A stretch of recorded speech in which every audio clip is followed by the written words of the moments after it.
kingdom come. I believe now it's up to 25,000 people. There's like 17,000 of them are children. Babies, children, women, elderly. They're killed. Most of them are civilians. Like I said, dropping bombs on cities, on hospitals, schools, apartment buildings is a punk move. That's a real punk move. They're doing it because they're exterminating. Alright? Bombs on cities, on hospitals, schools, apartment buildings is a punk move. That's a real punk move. They're doing it because they're exterminating. Alright? That's Revelation chapter 12 and 12. Satan has but a short time. And he's bringing in a one world order. Like going back to that movie, a one world order. Like going back to that movie, leave the rule behind. Right in the beginning of the movie, there's 3 clocks. 666. Because they're going to bring out the CHIP. Every time I bring out videos about the 666, they delete them. Because they don't want you to know the truth. That force in the universe is going to cut you down. Now, we got Germany evacuating their citizens from Lebanon. We have one of the biggest attacks in Iran's history. Okay, biggest terrorist attacks, killing 103 people, hundreds of casualties. They're chanting death to America in Iran right now. It feels like just yesterday I was saying that nothing is ever going to happen. I was having passing thoughts of that, but yet tomorrow would come and I'm sure, some event would happen and here we go. Now, you have to ask yourself, because of course from the Iranian perspective, even if this was chalked up as ISIS related, of course, from their perspective, they believe that ISIS was a creation or in some way funded by Western intelligence agencies, including the Mossad. Now, I'm not going to speculate much on that, but what we do know is that they're blaming the Americans and the Israelis for this attack. So the question is, let's just entertain them for a second. If that is true, that is the case, would we be trying to provoke some sort of response to justify our going to war with the country? Because you see, in the current climate, we've basically used up all our karma from October 7th, okay? The Israelis, they blew their load way too quick. I mean, I don't know why there wasn't somebody there saying, hey, this is an opportunity. Okay, look, you have now a blank check to pretty much do whatever you want. Use it wisely. Don't spend it all in one place. Don't just go indiscriminately bombing a place because you can, because there will be repercussions. Okay, the people of the world eventually will push back, which is what they did in the largest protest ever before seen, probably in humankind's history, across the world.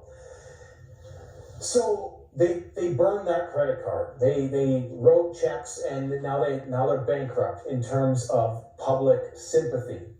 So how do they get that back? How can they just repercussions? Okay, the people of the world eventually will push back, which is what they did in the largest protest ever before seen, probably in humankind's history, across the world. So they burned that credit card. They wrote checks, and now they're bankrupt in terms of public sympathy. So how do they get that back? How can they justify going to war with Hezbollah? Well, they have to be doing these things in order to provoke a massive response. Unfortunately for them, if this is the case, and again, this is all hypothetical, right? Please don't cancel me, YouTube. Not yet. We're not quite at that World War III apex yet. So I gotta stay on deck as long as possible. Now, if I was them, I would be trying to poke the bears. Okay, and what they're trying to do right now, it seems, is provoke a response from the Iranians, from not so much the Houthis, but because the Houthis don't need any provocation, but nobody seems to care. Well, actually they do, and they've given their final ultimatum, that USA-led coalition. But you have to do something major, yet Nasrallah And all of the leaders of these various groups are not taking the bait. And so they're left in this situation where, what do we do? You know, and the ultimate, the last ditch Hail Mary that you can do under these circumstances, and I'm not saying this is the case, I'm just saying that this is something that I would do if I was very evil and I could pull a lot of strings and maybe my name was on that list. I would say, well, can't we just create something? Can't we just create a problem?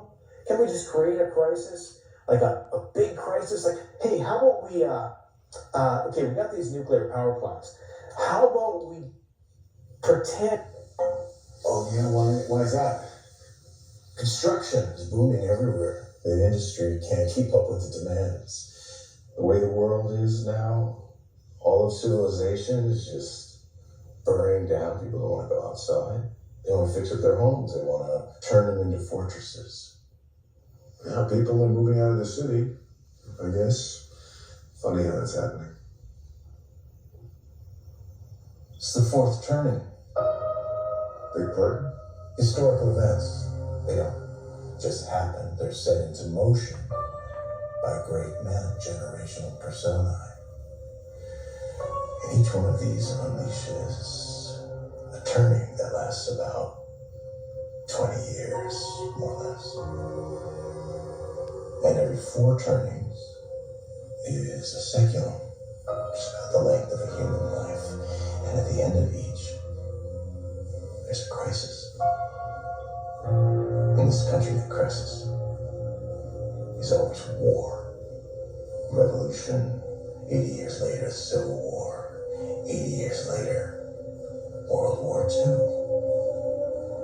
And that's coming up on 80 years now, so.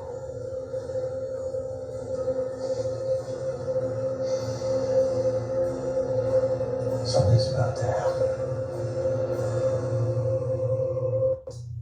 So we have some major breaking news coming in from the Middle East. We have multiple countries now asking their citizens to leave Lebanon. And yesterday I reported that Canada and Germany have instructed their citizens to leave Lebanon. And now today we have some more countries. We have Britain and Denmark officially asking their citizens to leave Lebanon. And the U.S. military targeted a logistics base of some Iranian proxies in Iraq. I want to summarize the leader of Hezbollah's speech yesterday, Nasrallah. And I have some other breaking news coming in from Asia. We have North Korea making more threats against the U.S. So I want to just first start with a very sad story here.